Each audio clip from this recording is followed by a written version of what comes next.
MP के निगम मंडलों में जल्द होगी नियुक्तियां। बीजेपी ने तैयार की नेताओं की सूची। नेताओं के परफॉर्मेंस का क्राइटेरिया फिक्स। बेस्ट परफॉर्मर नेताओं की होगी ताजपोशी। क्राइटेरिया में सदस्यता अभियान परफॉर्मेंस भी लागू। किन के नेम प्लेट पर लगेगा माननीय।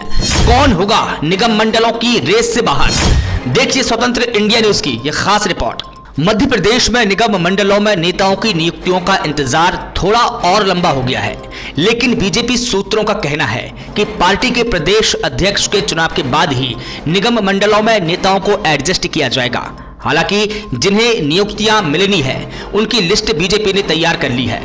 एक साल से निगम मंडलों में राजनीतिक नियुक्तियों की आस ताक रहे नेताओं की अगले वर्ष के पहले या दूसरे महीने में मनोकामना पूरी हो सकती है।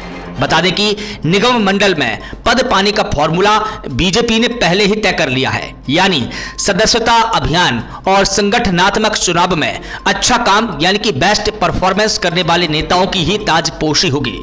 बीजेपी सूत्रों का कहना है कि सदस्यता अभियान और संगठनात्मक चुनाव में नेताओं की सक्रियता का आकलन किया जा रहा है। वहीं मुख्यमंत्री डॉक्टर मोहन यादव की सरकार ने फरवरी में एक ही आदेश में करीब 45 बोर्ड निगमों और प्राधिकरणों के अध्यक्ष और उपाध्यक्षों को हटा दिया था, जिससे यह तय हो गया था कि मुख्यमंत्री डॉक्टर मोहन यादव नई व्यवस्था चाहते हैं। मोहन सरकार ने यह भी साफ कर दिया था कि इस बार अगर लाभ के पद पर काबिज होना है तो सख्त इम्तिहान में पास होना होगा, और ये इम्तिहान हर उस नेता के लिए लागू होगा जो निगम मंडलों में पद की दावेदारी कर रहे हैं। अब ऐसे नेताओं को नियुक्ति बहुत आसानी से नहीं मिलने वाली है। ये नेता अपनी वरिष्ठता का हवाला देकर या किसी दिग्गज नेता की सिफारिश लाकर पद हासिल नहीं कर सकेंगे। नए फॉर्मूले के तहत हर नेता को अपनी काबिलियत खुद ही साबित करनी पड़ेगी। ये शर्त रखने की बड़ी वजह है बीजेपी का सदस्यता अभियान और संगठनात्मक चुनाव है। वहीं दिसंबर 2021 में तत्कालीन मुख्यमंत्री शिवराज सरकार ने निगम मंडलों में 25 अध्यक्ष और उपाध्यक्षों की नियुक्तियां की थी। पिछले साल चुनाव से करीब 7 महीने पहले 35 और राजनीतिक नियुक्तियां की गई। बोर्ड और निगमों के अध्यक्ष को कैबिनेट मंत्री का दर्जा प्राप्त होता है, जबकि उपाध्यक्ष को राज्य मंत्री का दर्जा प्राप्त होता है।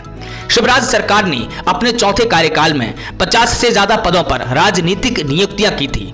फरवरी में हटाए गए अध्यक्ष और उपाध्यक्षों का कार्यकाल 3 साल से अधिक बचा हुआ था।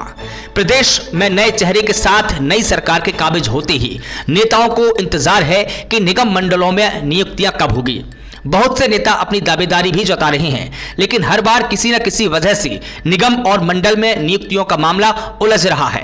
पहले माना जा रहा था कि निगम मंडल में नियुक्तियां लोकसभा चुनाव के बाद होगी, लेकिन यह चुनाव भी बीत गया और अब विधानसभा का चुनाव भी हो गया।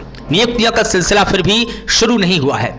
इसके बाद बारी आती है उपचुनावों की, पर अब लगता है कि संगठनात्मक चुनाव खत्म होने के बाद ही निगम मंडलों में नियुक्तियां होंगी। मुख्यमंत्री डॉक्टर मोहन यादव द्वारा संगठनात्मक चुनाव की प्रक्रिया पूरे होने के बाद प्रदेश के निगम मंडल, प्राधिकरण और आयोगों में राजनीतिक नियुक्तियों की बात से इस आस में बैठे नेताओं के चेहरे खिल गए हैं। ऐसे में जिन नेताओं ने संगठनात्मक चुनाव में और इससे पहले सदस्यता अभियान में अच्छा काम किया है, उनको जल्द ही निगम मंडल प्राधिकरण में अध्यक्ष या उपाध्यक्ष की नियुक्ति मिल सकती है।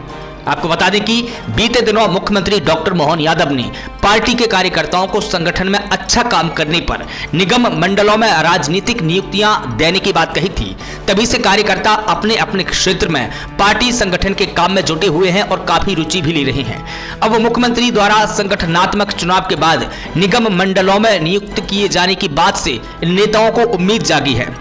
खासकर वे नेता खासे उत्साहित है जिन्होंने संगठनात्मक चुनाव और सदस्यता अभियान में बेहतर कार्य किया है। कांग्रेस से बीजेपी में आए कई नेता ऐसे हैं जिन्होंने विधानसभा और लोकसभा चुनाव में पाला बदला था। वे भी इसी आस में बैठे हैं कि उनको किसी न किसी निगम मंडल में एडजस्ट किया जाएगा। इसके लिए इन नेताओं ने चुनाव के दौरान बीजेपी के प्रत्याशी के लिए काफी कड़ी मेहनत भी की। प्रदेश में निगम मंडलों के अलावा प्राधिकरण आयोगों में नियुक्तियां भी की जाती है, तो 100 से ज्यादा नेताओं को और मौका मिल सकता है, क्योंकि निगम मंडलों में अध्यक्ष के अलावा उपाध्यक्ष के पद पर भी नियुक्तियां की जाती रही है।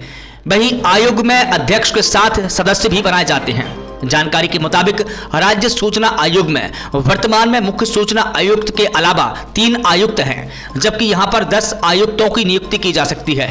इस तरह आयोग में आयुक्त के 7 पद फिलहाल रिक्त हैं।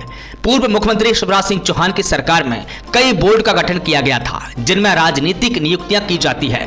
मुख्यमंत्री डॉक्टर मोहन यादव ने 10 सितंबर को अपने मंत्रिमंडलीय सहयोगियों की मांग पर बड़ा फैसला किया था कि निगम मंडलों का नेतृत्व अब प्रमुख सचिव नहीं बल्कि उनकी जगह पर मंत्री ही करेंगे। यह व्यवस्था मंत्रियों के हाथ में रखने के लिए की गई थी, न कि अधिकारियों के हाथ में।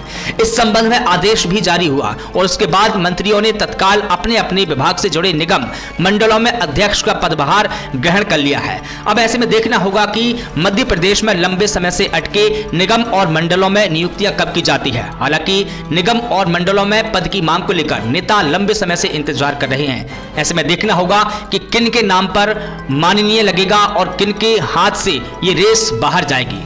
ब्यूरो रिपोर्ट, स्वतंत्र इंडिया न्यूज।